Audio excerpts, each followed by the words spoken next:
J'en ai marre de voir dans cette vie remplie de larmes, de souffrances, de cris, dirigée par ces gens qui ne connaissent pas l'avenir de nos enfants. Je ne veux plus penser à tout ce qu'on me dit, je ne veux plus penser à tous ces soucis, je ne veux plus penser, mais juste m'envoler vers la planète de liberté. Hoy es 22 de marzo del año 2014. Todos los fines de semana, Félix José Hernández, corresponsal de Cuba Nuestra en París, y Carlos Manuel Estefanía, fundador de la revista Cuba Nuestra, radicado en Estocolmo, mantienen una conversación donde se hablan de temas relacionados con la política internacional y también con muchas cosas que pasan en Francia. Quizás sobre todo y antes que todo sobre cosas que pasan en Francia, y después damos un recorrido por el universo, ¿no? Bien, hoy voy a saludar a mi amigo Félix José Hernández y voy a comenzar con una larga lista de temas muy interesantes que Félix José Hernández, que es, además de ser corresponsal de Cuba Nuestra, es profesor de lengua castellana y además un especialista en cultura latinoamericana, radicado en esa ciudad de Luz, nos prepara para cada fin de semana. Hola Félix José, ¿cómo estás por allá? Pues muy bien, amigo, al fin está lloviendo en París, lo cual es muy bueno debido a la contaminación que tuvimos durante una semana, que incluso hubo que declarar que el tráfico circulara con matrículas alternas, pares, impares. Pero bueno, la lluvia benéfica pues se ha llevado las partículas que estaban contaminando la atmósfera parisina. De aquí lo que se ha ido es la nieve. Hoy ha habido un día bastante bonito y yo diría que casi caluroso.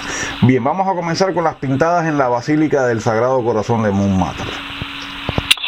Pues la célebre Basílica del Sagrado Corazón, que domina todas las ciudades desde lo alto de Montmartre, hubo personas que en la noche del lunes al martes pues la llenaron de pintadas, de frases, etcétera, y sobre todo que hacían referencia al 18 de marzo de 1871, o sea, a la Comuna de París. El edificio religioso, hay que recordar que fue construido sobre esa colina a partir del año 1825 con el objetivo de expiar los crímenes de los partidarios de la Comuna de París. Sabes que hay un tema también curioso, que es el tema del sedentarismo en las sociedades modernas.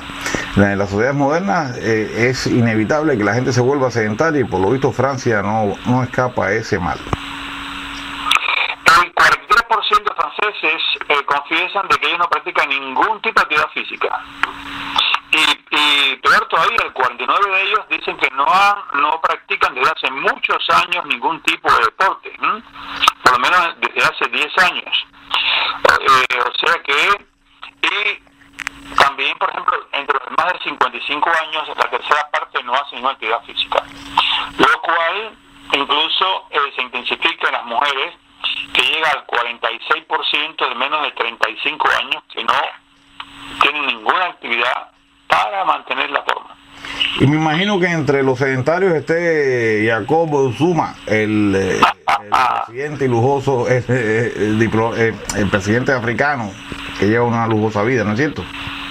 Pues la mediadora de la lucha anticorrupción sudafricana lo estimó hace 2 días, que el presidente Jacob Zuma debía reembolsar una parte de los trabajos que efectuó en su gran residencia al este del país, que financió con el dinero público, el dinero del Estado. O sea, este señor gastó 17 millones de euros construyéndose un anfiteatro, una piscina, incluso hasta un pollero de lujo se había construido con el dinero de los impuestos que pagan los sudafricanos. Esa es la parte de la transición post-apartheid que nadie quiere mencionar, la clase de corrupción que ha traído que trajo el compañero Mandela con su transición hacia una sociedad feliz, ¿no? Lo otro era muy malo, pero es que lo que hay hoy en día no es mucho menos, no es más bueno que lo que había antes, ¿no? Bien, vamos a dejemos a un lado a Jacob Zuma y entremos en el cine, que es un asunto que siempre nos agrada. Hablemos de la película Diplomatique.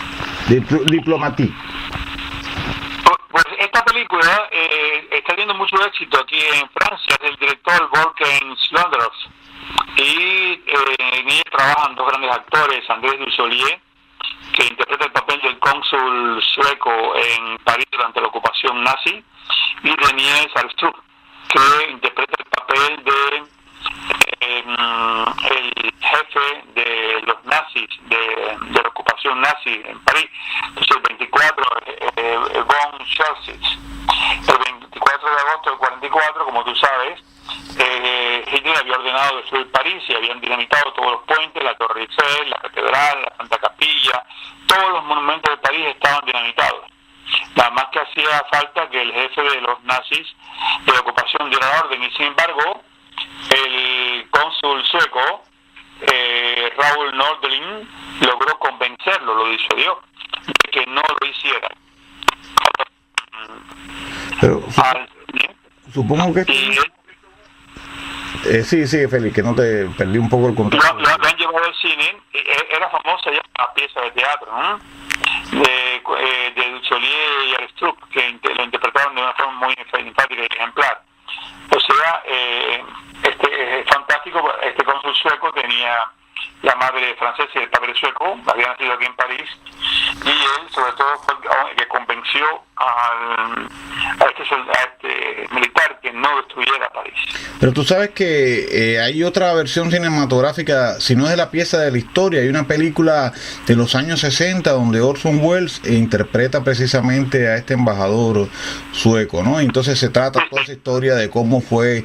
Es una historia, ¿no? Que quizás sabrá Dios si fue real o es una construcción. A esa hora todo el mundo se quiere limpiar un poco de lo que pasó en la Segunda Guerra Mundial, ¿no? Pero a mí me gustó mucho la interpretación que hacía Orson Welles, y supongo que esta versión también sea muy buena de esta situación, ¿no? Bien, ¿qué pasa con los poetas en París? Pues hasta mañana, durante 15 días se ha celebrado en París la Primavera de los Poetas, y todo el que desea declamar sus poemas, pues hay cafés, restaurantes, plazas, metro, escuelas, universidades, librerías, por todo, no solo París, sino toda Francia, que se ha puesto a disposición de los poetas, talleres de escritura, cursos de métrica, incluso los cafés poesías. O sea, muchos cafés de París, pues tú vas allí y puedes recitar poesías para las personas que se encuentran desayunando, almorzando, merendando, comiendo, y es una iniciativa muy muy bella que se hace cada año durante 15 días, la Primavera de los Poetas, para celebrar la llegada de la primavera con poesías. Es lo menos que se pudiera esperar en la patria de Baudelaire. Pero bueno, así aquí encontramos cosas que son imitables. Siempre decimos dentro de las informaciones que tú das qué es lo que nos parece positivo y qué es lo que nos parece negativo. En este caso creo que hay algo que se debe copiar en el mundo, ¿no? Este tratamiento que se le está dando a la poesía. Lo que sí no se debe copiar, o no es que se copie, es que es algo que se causa, es que los adolescentes estén durmiendo poco. Es una investigación que ha hecho el Hotel Dieu de París, un célebre hospital, y ellos han llegado a la conclusión de que en los últimos 25 años, a partir de estudios que han realizado, los jóvenes que tienen entre 15 y 19 años, pues duermen como promedio 7 horas 37 minutos por noche, mientras que a esa edad son necesarios, para tener un buen equilibrio psicológico y estar en plena forma, dormir entre 8 y 9 horas. Así que bueno, pues le falta entre media hora y una hora y media a estos jóvenes de sueño cada noche. Bien, ahora me vas a explicar cuál es la buena causa que ha hecho que a estas alturas Pamela Anderson se esté desnudando. Pues Pamela Anderson, ella decidió hacer un striptease frente a una cámara y llamó al documental Chien, que es decir, perra. Fue realizado por PETA, que es la Asociación de Defensa de los Animales, y en sus ajustadores puso juguetes para perritos y para gatitos, etcétera, y el vídeo es para la defensa de los animales. Así que se desnudó por una buena causa. Entendido.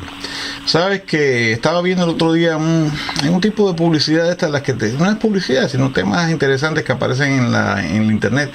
Están presentando figuras de actrices y actores que han cambiado mucho con el tiempo, ¿no? Y una cosa que era muy curiosa era que apareció una foto de Catherine Zeta-Jones de cuando era más joven y no parecía una mujer tan atractiva, ¿no? Es un caso extraño donde la edad ha contribuido a hacer de esta mujer una figura atractiva. Yo creo que Kirk Douglas ha tenido mucha suerte en haber sido su marido alguna vez, ¿no? Él, que para mí no le llega ni en la chancleta a lo que fue su padre como actor, Kirk Douglas, ¿no? Y ahora me estás contando que se vuelven a empatar estas dos figuras cinematográficas. Catherine Zeta-Jones y Michael Douglas, bueno, se volverán a casar, es todo lo que dicen sus amigos, ¿no? Por fin van a ser felices. Hace algunos meses había un rumor que los decía que estaban separados, pero bueno, poco a poco se dice ahora que ha sido una especie de pausa y la amenaza de ruptura definitiva los ha hecho aparentemente reflexionar. Y la pareja parece que está en este momento viviendo de nuevo un perfecto amor.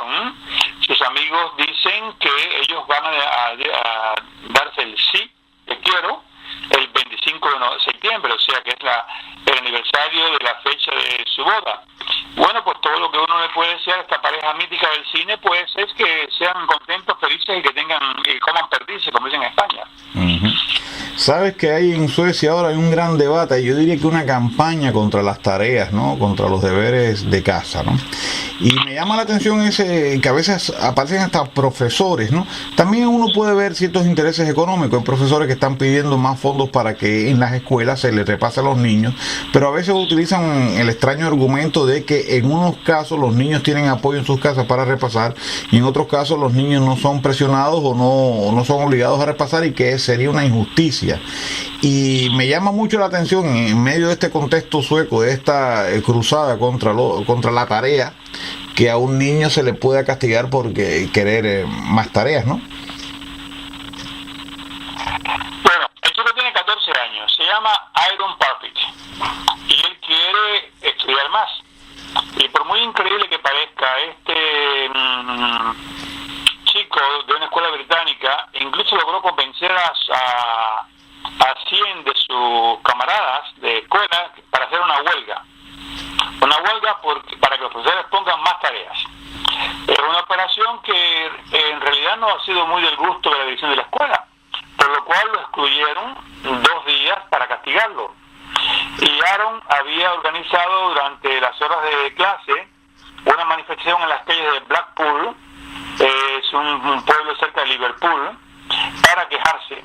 Incluso había alertado a los políticos locales para informarles sus inquietudes y para obtener más tareas, más clases. Y después de haber suspendido un control de matemáticas, yo me di cuenta que yo no había sido ayudado suficientemente por mis profesores. Habría que reaccionar para que me dieran más tareas y yo pudiera estudiar mucho más. Explicó este alumno estudioso al Daily Mail. Y hay que decir que esta escuela el año pasado tuvo una mala nota por la inspección académica porque había hecho un informe sobre la mediocridad de la enseñanza en esta escuela. Ayer Aaron volvió a la escuela, pero no sabemos si él se va a conformar de seguir con poco trabajo, o sea, estudiantil. Sabes que no me toma de sorpresa, me toma de sorpresa la rebeldía totalmente legítima de este muchacho, pero yo lo he hablado con amigos y colegas. Realmente la educación en estas sociedades modernas es una educación mediocrizante. Cualquier niño de mediados del siglo pasado, no hablemos ya de la generación de nuestros abuelos o de nuestros padres, de mediados del siglo pasado tenía un conocimiento y una ambición y un entrenamiento muy superior al que tienen, creo yo, los niños por el medio que yo conozco, que es el medio sueco, que los niños suecos, y me imagino que lo mismo está pasando en Inglaterra, ¿no? Es una buena señal de que hayan jóvenes rebeldes y ambiciosos, pero no creo que van a poder contra el sistema. Para el sistema es claro que no son estos niños los que van a regir el futuro. Cuando ellos necesiten a un verdadero profesional, lo van a importar de China, donde sí se trabaja y se estudia con mucho rigor, lo traerán de la India, de cualquier lugar del tercer mundo, y esta gente están para otra cosa. Así que compadezco a ese joven, pero ese niño no es más que la expresión de lo que se está estableciendo, que es la mediocridad planificada en los sistemas de educación de las sociedades, vamos a llamarles europeas o modernas o occidentales, como se les quiera llamar. Bien, dejemos la lucha de este pobre muchachito y vamos a entrar en el tema de la moneda británica, que la nueva moneda se ve que es una moneda segura, ¿no? Es una pieza muy segura, la futura pieza de una libra esterlina. Según los británicos, va a ser la pieza más segura del mundo. Lo anunció ayer en Londres. Va a ser introducida en el 2017. Es de metal bicolor. Tiene el borde, en lugar de ser liso, tiene 12 lados. Y se va a beneficiar de una tecnología último grito que permite una autentificación rápida y automática de las piezas. Lo cual es urgente porque según el gobierno británico, el 3% de las piezas que actualmente en circulación de una libra esterlina son falsas, lo cual equivale a 45 millones de piezas falsas. Pero como todas estas piezas, la nueva será decorada, por un lado, lógicamente, por el perfil de su graciosa majestad, la reina Isabel. Y por otro lado, se ha lanzado una encuesta pública para ver lo que los británicos quieren que aparezca. Sabes que, ya cambiando de tema, casualmente en estos días vi un documental sobre Fabergé, que era como el joyero de la familia real zarista en Rusia, ¿no? Y toda la historia en la que estuvo envuelto después de la revolución, la llamada revolución bolchevique del 1917. Y se cuenta además de cómo Stalin, en ese documental, de cómo Stalin vendió parte de las obras, de las joyas que hizo este hombre, y cómo muchos coleccionistas occidentales se hicieron de los famosos huevos que él fabricaba para la familia real, ¿no?, de Rusia, ¿no? Y evidentemente hay un individuo que tenía uno de esos huevos y ni sabía que lo tenía. Se trata de un ciudadano norteamericano, pero claro, él quiere mantener el anonimato, ¿no? Había comprado por 10.000 euros, y sin saberlo, huevos de Fabergé, que en realidad vale 15 millones de euros. El hombre vive en los Estados Unidos y lo compró hace unos 10 años en una feria, y había puesto el huevo decorando el estante de la cocina. Pero hace poco él vio un reportaje sobre los huevos de Fabergé, fue a internet y descubrió que de los 50 huevos imperiales creados por el famoso joyero Pierre Lafayette para los zares Alejandro III y Nicolás II de Rusia, solamente 42 han sido encontrados. Y mirando las fotos, pues se dio cuenta de que lo que él tenía en su casa era nada menos que un huevo de Fabergé. Pues ni corto ni perezoso se dirigió para Londres para hacer que lo analizaran, la famosa casa de Watsky, que es una casa especializada en antigüedades rusas. Y bueno, pues el hombre ha encontrado el santo graal, porque es un huevo de Fabergé genuino que vale 15 millones de euros. Es uno de los 18 huevos desaparecidos, y actualmente el riquísimo hombre pues ya encontró quien le proponga esa cantidad de dinero por su huevo de Fabergé, por el cual solamente había pagado una cifra de 10.000 euros. Hablando del huevo de Fabergé, me viene a la mente el problema de lo que es la riqueza en sí, ¿no? Hay gente hay un dicho que dice que el rico no es el que tiene mucho, sino el que se conforma con poco, o el que necesita poco para vivir, ¿no? Pero a veces se dan casos muy curiosos de personas que necesitan poco, que son prácticamente mendigos y a su vez tienen mucho. Y de eso vamos a hablar ahora. La señora se llamaba Aisha. Era una señora que vivía de la mendicidad en Arabia Saudí y murió hace poco a la edad de 100 años. La sorpresa fue grande cuando una persona descubrió, con una amiga de ella que también era mendiga, que en más de 50 años en el barrio de Jeddah ella había logrado ahorrar 800.000 euros en bienes, que había invertido en bienes inmobiliarios, en objetos de oro y en joyas. Una suma que fue acumulando con la ayuda de su madre y sus hermanas difuntas, que también eran mendigas, que fueron hasta los últimos días. Ahora, Ahmed, que es un hombre muy cercano a la familia, dijo, y era una de las pocas personas que estaban al corriente de la verdadera situación financiera de la señora, pues declaró que muchas veces trató de convencerla de que viviera mejor, etcétera, y ella no, ella se negaba, ella decía que seguía pidiendo limosna para prepararse para los tiempos difíciles que pudieran venir. Pero lo más curioso es que esta señora poseía 4 casas, y en esas 4 casas las tenía donadas prácticamente a familias muy pobres que no pagaban alquiler. Ella no les hacía pagar porque eran familias pobres, o sea que era una mendiga con gran corazón. Exactamente. Bien, vamos a trasladarnos ahora hacia Arabia Saudí. ¿Qué nombres son estos que están prohibidos allí? Las autoridades de Arabia Saudí han prohibido una serie de nombres, los cuales no podrán ser puestos por los padres a los nuevos niños que nazcan en ese país tan rico. Y en esta lista negra son 50 en total. Algunos por razones culturales, otros por razones religiosas. Por ejemplo, hay una serie de nombres occidentales como Sandy, Linda, Alicia, que están prohibidos. Otros que tienen una connotación real como Malika, Amir, o religiosos como Maluk, Nabu, Jibrel.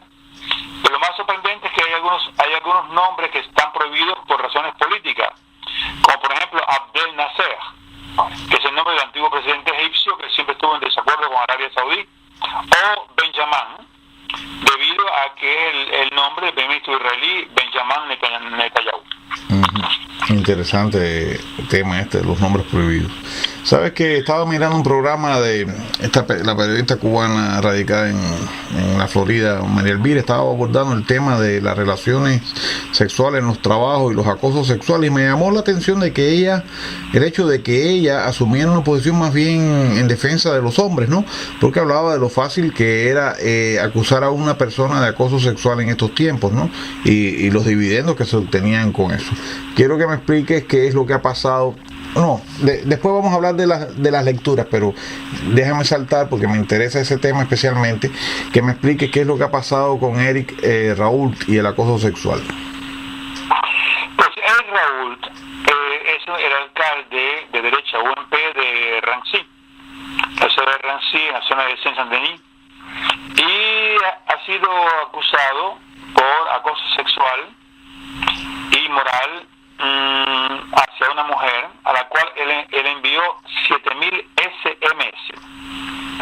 Él es un antiguo ministro, y se dijo, él mismo declaró el martes que él era víctima de un acoso, pero según las fuentes judiciarias todo está confirmado, y va a ser llevado a los tribunales de Bobigny porque es una empleada que tuvo que renunciar, irse, porque él insistentemente le decía cosas, e incluso llegó a hacerle enviarle unos SMS hablándole de los senos, etcétera. O sea que el hombre confesó que él había tenido un momento de debilidad sexual, pero bueno, un momento de debilidad son 7.000 SMS, son muchos. No, yo pienso que una persona que se enamora, se obsesiona, puede hacer eso y otras cosas, ¿no? Y que esto es parte del pánico sembrado con respecto a la heterosexualidad. La chica con haber cambiado su teléfono tendría ya, no es verdad para tanto, pero bueno, ese es el mundo en que vivimos. Prefiero meterme 150.000 años de lectura y olvidarme un poco de este tema de los acosos sexuales. Esta es la Biblioteca Nacional de Francia, la cual acumula 40 millones de libros. O sea 10 siglos de conocimientos, y comunicó ayer que para una persona, un gran lector, para poder leer todo lo que ellos tienen, pues le haría falta simplemente 150.000 años de vida, leyendo continuamente. Pues, o sea, aparte de ser simplemente una biblioteca, también ella pues pone al alcance de mucha gente una serie de documentos, una base de datos gigantesco. Se hace un gran trabajo cultural. Recuerdo que la biblioteca fue el nuevo edificio de la biblioteca fue mandado a construir por el señor François Mitterrand. Tiene forma de 4 rascacielos, que son 4 libros gigantescos que miran hacia el centro, hacia una especie de bosque que está cerrado herméticamente para que no entre ni salga nadie de ese bosque y haya un ecosistema. Y al mismo tiempo, al interior de los cristales, porque todo el cristal está forrado con maderas preciosas. Los libros son una fuente de inspiración de los seres humanos y es lógico que la gente quiera leer todo lo que está en esa biblioteca. Pero no solamente los libros pueden venirnos valores, ¿no? A veces también nos llegan valores como el altruismo gracias a los animales. Pues toda persona que tiene un gato o un perro, por ejemplo, sabe hasta qué punto la gente, se vincula tanto, hay una especie de amor hacia estos animales. Pero esta relación va mucho más allá de una complicidad, porque las personas se preocupan mucho si el gato comió, si no comió, si hizo esto, si hizo lo otro, si el perro hizo pipí. Bueno, hay un estudio que se ha hecho entre las personas que tienen 18 y 26 años y que tienen un animal doméstico en casa. Y según los autores de este estudio, han llegado a la conclusión de que las personas que se ocupan de un animal desde su más joven edad, pues desarrollan un altruismo y una benevolencia superior a las personas que no poseen animales domésticos en las casas. Lo que me parece que no ha hecho estos estudios es investigar la extraña relación que se está dando entre jóvenes que quieren tener un animal doméstico y se niegan a tener un hijo. Me llama mucho la atención que es prácticamente un dogma entre los jóvenes, que están ahora entre los 20, los 18 años más, la necesidad de tener un animal consigo, pero si le preguntas si quieren tener hijos, entonces hasta ahí no les llega el altruismo. Entonces sería bueno ver si este altruismo no está siendo un tipo de sustitución de una cosa tan importante como es la reproducción humana, a través de esa figurita que nos recuerda mucho a un niño y llega a tener incluso la inteligencia de un niño de 4 años, que es el perrito, o quizás el gatito, o cualquier otra mascota, ¿no? Entonces hay que tener cuidado, porque me parece que hay una sustitución. Por ejemplo, a mí me llama mucho la atención aquí en Suecia, no es costumbre que la gente diga qué lindo es el niñito que lleva la señora o el señor, el que sea, eso no se practica. Ahora, si lleva un gato, todo el mundo se desvive por el gato, ¿no? Entonces, yo creo que se está creando una especie de sustitución del altruismo y la entrega a los hijos a través de los animales, y eso no lo detectan en este tipo de investigación. Bueno, entremos en un tema que yo sé que a ti te gusta, que es el tema del lujo. ¿Tú te hospedarías en el castillo de Saint-Cloud cuando se transforme en un hotel de lujo? Pero no es que me guste el lujo, sino es que hay cosas que yo, después de 31 años de vivir aquí, siempre me sigo asombrando sobre el fasto de este lujo francés. Yo creo que si viviera en Jamaica o viviera en Haití, no, como cuando vivía en Cuba, no me interesaba para nada. Pero yo todavía tengo la capacidad de asombrarme. Y es que el castillo de Saint-Cloud, que fue incendiado en el año 1870 y 2 años después fue eliminado por completo, porque estaba en ruinas, ¿no? Podría renacer sus cenizas para convertirse en un gran hotel de lujo. Es el proyecto de la asociación Reconstruyamos a Saint-Cloud, que se va a presentar a finales de mes, dentro de una semana, por la agencia de arquitectos COS. Esta agencia es la que está renovando actualmente el celebérrimo Hotel Ritz de París, integrando los planes del edificio histórico 15.000 metros cuadrados para poner este palace en las normas actuales. Este fue un castillo de príncipes que acogió los invitados más prestigiosos en sus decenas de suites, de lujo, desde el siglo XVII. Y Rafael Laurent Bobet, presidente de la asociación, dice que ya hay varios inversores, sobre todo dos multimillonarios, que van a costear la construcción del castillo palacio, del castillo hotel. Uno de ellos es chino y otro es británico. Bueno, vamos a desplazarnos ahora, vamos ya a salir de Francia y vamos a llegar a Alemania. Hay un momento de la historia alemana que es fundamental y que tiene una repercusión incluso para los cubanos que la mayoría desconocen, ¿no? Y fue el intento de golpe de Estado en Múnich que organizan los nazis con Hitler a la cabeza. Cuando Hitler es llevado ante los tribunales por ese golpe de Estado, ese intento de golpe de Estado, en su defensa, en su apología, él termina diciendo que el tribunal podrá condenarlo, pero la diosa de la historia lo va a absolver, ¿no? Y esto es una frase que reaparece después en la historia de Cuba cuando Fidel Castro, condenado en su alegato en defensa ante las acusaciones por el asalto al cuartel Moncada, él dice más o menos, copiando la idea, que condenarme no importa, la historia me absolverá. Entonces ahora me entero, gracias a ti, que en la misma cárcel que estuvo Hitler ha ido a parar Elie Yones. Sí, pero hay un dato curioso que te quiero dar, y es que el hermanito de Fidel, Raulito, también copió una frase de Benito Mussolini, el cual declaró: si avanzo, sígueme; si me detengo, empújame; si retrocedo, mátame. Fue una frase de Benito Mussolini que copió el hermanito de Fidel, Raulito.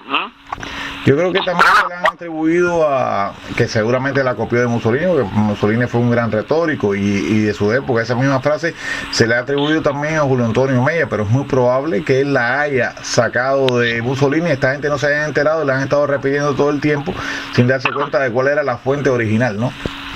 Exactamente. Pues mira, los jueces de Múnich no hicieron apelación, y el presidente del Bayern de Múnich, Uli Hoeneß, va a deber cumplir una pena de 3 años y medio de cárcel por fraude fiscal. Deberá dejar su gran mansión a las orillas del lago de Yernes para dirigirse a la prisión de Landsberg am Lech, en el sudeste de Baviera. Fue allí donde Adolfo Hitler fue detenido durante los 264 días después de su tentativa de putsch en el año 1923. Hay que recordar que el semanario Focus ha hecho unos grandes reportajes, y según él, allí fue donde Hitler dictó una gran parte de Mein Kampf, mi lucha. En esa misma cárcel estuvieron encerrados numerosos criminales de guerra nazi al final de la Segunda Guerra Mundial, y cuando el proceso de Nuremberg, y más de 250 grandes criminales de guerra fueron ejecutados hasta el año 1951. O sea que las paredes de esa prisión tienen muchos recuerdos de personas que tuvieron unas vidas muy funestas. Lo interesante es cómo al final cae en lo mismo, o sea, cae en la misma cárcel un político de tendencia totalitaria como fue Hitler, o totalitario realmente, y un político de corte liberal, ¿no? Y es que políticos cuando no la hacen de una manera, la hacen de otra, ¿no? Esa es la gran tragedia de los políticos. Estos roban, los otros matan, a veces combinan las dos cosas, ¿no? Bien, vamos ahora a regresar a Gran Bretaña y vamos a hablar de las diferencias sociales que existen en Bretaña, en la Gran Bretaña. Las 5 familias más ricas de Gran Bretaña poseen un patrimonio superior al patrimonio de la quinta parte de la población británica, el 20 millones de británicos. Según los cálculos de la ONG Oxfam, en un informe precedente, que hubo un gran debate sobre él, Othman mostró que las 85 personas más ricas del mundo, de ellas 4 franceses, Liliane Bettencourt, Bernard Arnault, François Pinault y Serge Dassault, poseen tanta riqueza como la mitad de la población mundial, 3.500 millones de habitantes, 3.000 millones y medio de habitantes, los más pobres del planeta. O sea, todo lo que ellos poseen es lo mismo que poseen los impresionante. Y no es solo lo que poseen, sino lo que esto les permite hacer. A veces uno se pregunta, bueno, ¿quién dirige el nuevo orden mundial, no? Y surgen 2.500 teorías conspiratorias y crean el club tal y los masones tales y la secta tal o hasta los extraterrestres. Cuando es lógico y es claro que cuando la riqueza se compila, se amontona en un grupúsculo tan pequeño como es este, un grupúsculo que tarde o temprano entrará en decadencia, ellos hagan todo lo posible por evitar la competencia que viene de abajo. Estos son los culpables de todo esto que hemos hablado en estos distintos encuentros nuestros sobre la mediocrización de la educación, sobre la corrupción de la pareja humana, sobre el debilitamiento de la juventud a través de la droga, etcétera, etcétera, etcétera. Porque mientras estas personas que hoy forman la élite no tengan una auténtica competencia como la que se supone promovía el capitalismo, pues ellos se mantendrán en ese nivel y tienen todos los recursos para lograr esa degradación de los que están por debajo. Bien, vamos a entrar ahora. Habíamos tratado el asunto de la poesía. Hablemos ahora del problema de las novelas de los estudiantes. Maylis de Kerangal recibió el premio de la novela de los estudiantes por su libro Reparar el diván. La traducción literal es reparar a los vivos, ¿no? Y este premio es interesante porque lo dan los estudiantes. Fueron 300 estudiantes que fueron escogidos y leyeron una serie de novelas nuevas que han aparecido este año y ellos decidieron darle el premio a esta joven. Ella ya había ganado el famoso premio Médicis en el 2010 por Naissance d'un pont, nacimiento de un puente. Pero en este caso el tema relata la historia de un trasplante cardíaco. El informe de una aventura metafísica. Según Olivier Pobre d'Albord de France Culture, el director de France Culture, dice: este libro me ha impresionado por su energía y formaba parte de uno de los 3 que yo estaba casi seguro que iban a ganar. ¿Sabes, Félix José? Una de las cosas que más me agrada de estas selecciones informativas, notas que tú preparas para todos los que nos van a escuchar luego desde el YouTube, desde el iVoox, desde tu página, desde nuestro Facebook, es la parte que siempre dedicas a explicar el origen de alguna tradición, ¿no? Y siempre me llamó la atención esta de lanzarle arroz a los novios, ¿no? Y qué bueno que me vas a contar de dónde viene esto. Sí, pero hace 2 meses fuimos a Italia, a la ciudad de Benevento, a una boda, y el cura prohibió lanzar arroz, porque dijo que lanzaran confetis, porque si lanzaban arroz después venían las palomas a comer a la entrada de la iglesia y hacían sus necesidades fisiológicas y ensuciaban la entrada. Y aunque los novios insistieron, el cura no dejó que lanzaran arroz. Pero bueno, vamos a la tradición. Tú sabes que a la salida de la alcaldía, el ayuntamiento, de la iglesia, cuando la pareja sale ya casada, pues se lanza arroz, es un rito pagano. Y este gesto viene de una costumbre de alejar los malos espíritus y asegurar una buena descendencia, porque el arroz blanco estaba considerado y es considerado como un símbolo de pureza y de fecundidad. O sea, se une a la fertilidad a la cosecha. Y esto remonta a las épocas de la antigüedad romana. Y los dos estaban representados por la misma diosa, por Ceres. Pero ya hasta la Edad Media, el arroz, cuando el arroz fue introducido masivamente en Europa, pues también se lanzaban granos de cereales, y sobre todo de trigo, que también eran símbolos de fertilidad.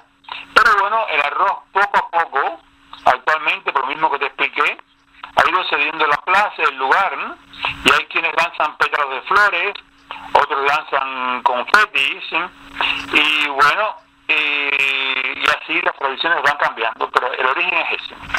Sí, eso me estaba pensando cuando te escuchaba en la concepción que tiene el autor de La Rama Dorada, Fraser, sobre religión y causalidad, ¿no? Como las religiones, porque esto casi es una especie de suave religión, ¿no?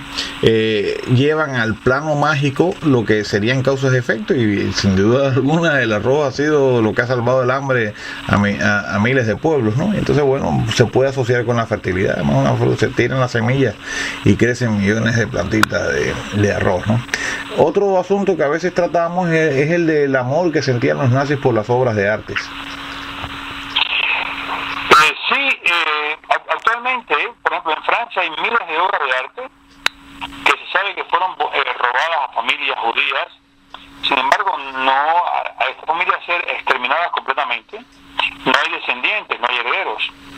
Y el gobierno pues las ha puesto en un sitio especial, para que si alguien las reconoce como que fueron parte de su familia, en sus casas, en sus castillos, etcétera, pues las puedan reclamar. E igual hizo el gobierno alemán con un sitio, Lost Art, donde la gente puede, si tiene algún documento con el cual certificar de que la obra de arte le pertenecía a ellos, pues pueden entrar en contacto con los museos donde se conservan, encontrar una solución lógica. Por ejemplo, se dice que el sitio Lost Art alemán, que existe desde el año 2000, pues tiene entre 36.000 y 50.000 conexiones al día. Un tema muy interesante. Me interesa también, creo que debe ser bien polémico, me interesa también lo que me vas a contar sobre el sexismo en el cine de Hollywood. Pero todas son estadísticas, amigo. La pequeña cantidad de películas que lograron pasar el test de Bechdel, sobre las películas donde hay hombres, hay mujeres, el trato entre ellos, etcétera. Bueno, la prueba está que en el cine, según estos test, es un medio muy sexista. Hay un nuevo estudio posterior a ese, hecho por Martha Lawson, profesora de la Universidad de San Diego, que dice que las 100 películas que más éxito tuvieron en Estados Unidos en el 2013, solamente el 15% de los personajes principales fueron mujeres, el 85% fueron hombres. Y no es la primera vez que se constata este hecho. En el año 2013, la New York Film Academy hizo una encuesta similar, y ella reveló que el 30% de los personajes que hablaban en las películas de Hollywood entre el año 2007 y el 2012 eran mujeres, y el 70% de los personajes principales eran hombres. Bueno, el sexismo es un tema que tiene mucho que ver también con la filosofía que está atrás de todos estos académicos, ¿no? Y el hecho de que sean más hombres los que hablan en el cine, lo que indica es este elemento que tiene un basamento completamente biológico, y es que el hombre está construido para asumir el riesgo. Es más fuerte, tiene la testosterona que le empuja a la lucha, y la mujer tiene otro deber, y no es dando la cara en la batalla como nos las están presentando. Por ejemplo, el otro día vi una película que me gustó realmente, que era El nacimiento de un imperio, que pretendía ser la segunda parte de los 300, basada en las guerras púnicas, ¿no? Y de pronto apareció una cosa tan absurda como que la que dirigía las huestes persas contra los griegos era una griega que había sido violada, no sé qué, y de pronto reaparecía la mujer de Leónidas, ya caído, peleando también y batiéndose con todos los guerreros. O sea, la tendencia ahora es convertir a la mujer en lo que fue el hombre, y si no pasa eso, pues entonces la película es sexista, ¿no? Si una mujer está colocada en la cumbre y es una reina por la cual un guerrero da la vida, pues entonces eso se malinterpreta como que es menoscabo de la mujer. Sencillamente lo que se está tratando es de arrancar a la mujer de ese pedestal en la que ha sido situada como reina y objeto de los amores y convertirla en un hombre más. Y lo que no encaje con eso se va a llamar cine sexista. Así que compadezco al cine de Hollywood, porque las próximas generaciones, cuando esto que hoy se aparece en la academia se convierta en ley y los subsidios aplasten todo cine donde la mujer no sea una guerrera como era el hombre, lo cual para mí no es una gran virtud, la verdad, porque matar no es precisamente algo muy humano que digamos. Pues entonces cuando los subsidios, porque el cine está subsidiado en Inglaterra, Estados Unidos, no solamente en el mundo comunista, cuando los subsidios se encarguen de imponer la ideología mal llamada de género, pues ya veremos que se acaba el llamado sexismo, ¿no? Aquí hay que debatir y aquí nadie se atreve a tocar ese tema. Bien, yo creo que podemos cerrar muy relacionado con esto, con la caída de nuestra civilización. Este artículo es impresionante. Te digo una cosa que yo lo leí varias veces y me impresiona mucho. Nuestra civilización moderna industrial pudiera estar condenada a desaparecer. Claro, no es la primera vez que esto se predice, ¿eh? Se predice el fin del mundo, etcétera.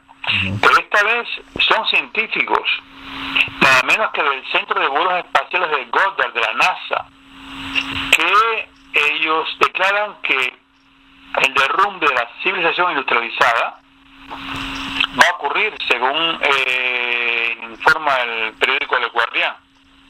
Los investigadores se basan en sus investigaciones sobre el modelo llamado HANDY, por Human and Natural Dynamical, y esta dinámica natural de la humanidad les ha permitido identificar los factores que han conducido a la caída de antiguas civilizaciones, y estos son la contaminación, la población, el clima, el agua, la agricultura y la energía. Entonces, la superexplotación de recursos naturales, combinada a una gran diferencia entre ricos y pobres, o entre élites y el pueblo bajo, como son llamados en el estudio, pueden conducir a un derrumbe de civilización. Incluso en su obra El colapso, de Jared Diamond, explica que estas son las razones de la desaparición de grandes civilizaciones como de los mayas o de los vikingos. Según los modelos HANDY, ese tipo de comportamientos podría conducir al final de nuestra civilización. El acaparamiento de la riqueza por los más ricos podría llevar a la desaparición de los más pobres y con ellos a la sociedad completa. Ahora, según los investigadores de la NASA, este derrumbe es difícil de evitar y ellos dan pistas para tratar de poder escapar. Las dos soluciones fundamentales son reducir la desigualdad económica para poder asegurar una distribución más justa de los recursos y reducir considerablemente el consumo de los recursos, apoyándose en los recursos que son renovables menos intensamente y sobre un crecimiento menor de la población mundial. Mira, esto no es más que una puesta en escena del viejo maltusianismo. De esto nos vienen hablando la gente del Círculo de Roma desde los años 70 y venían Malthus ya con la vieja idea esa.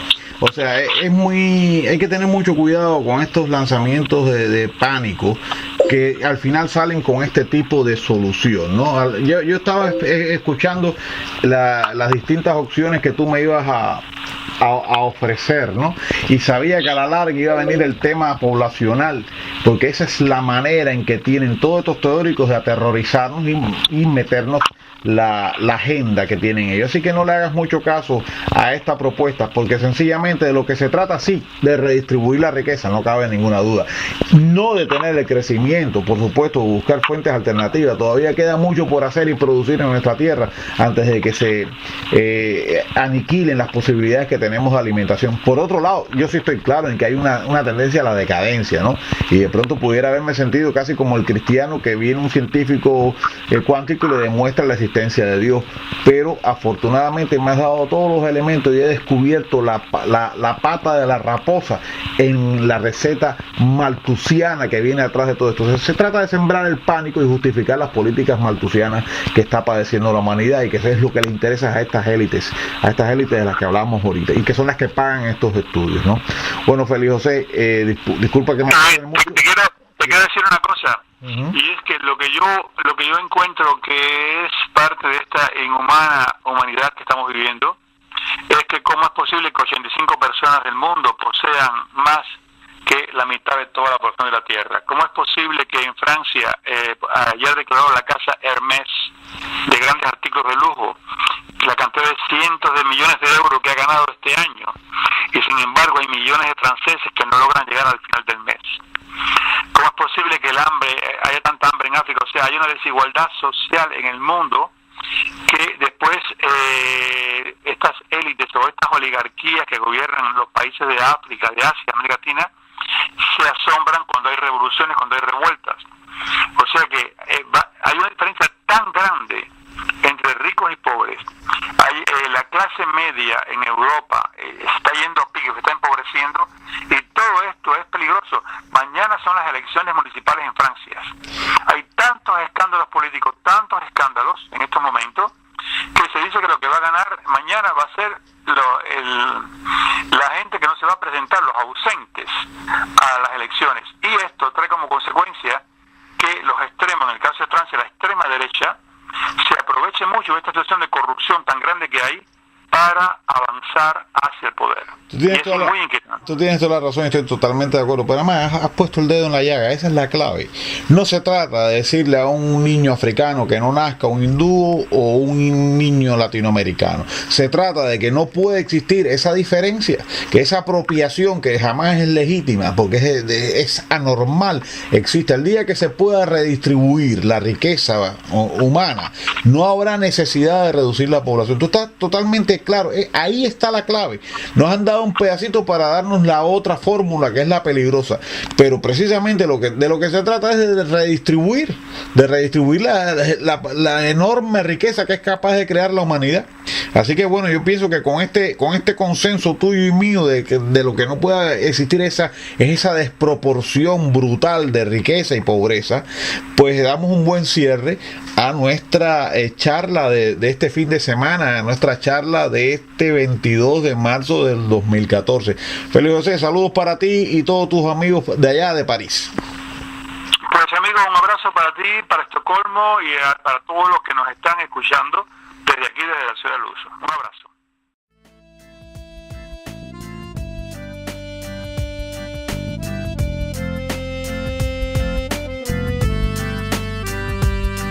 Alors je chante pour l'égalité, alors je chante pour la liberté, alors je chante la fraternité, trois couleurs de mon pays souillé par toute la misère et cette pauvreté.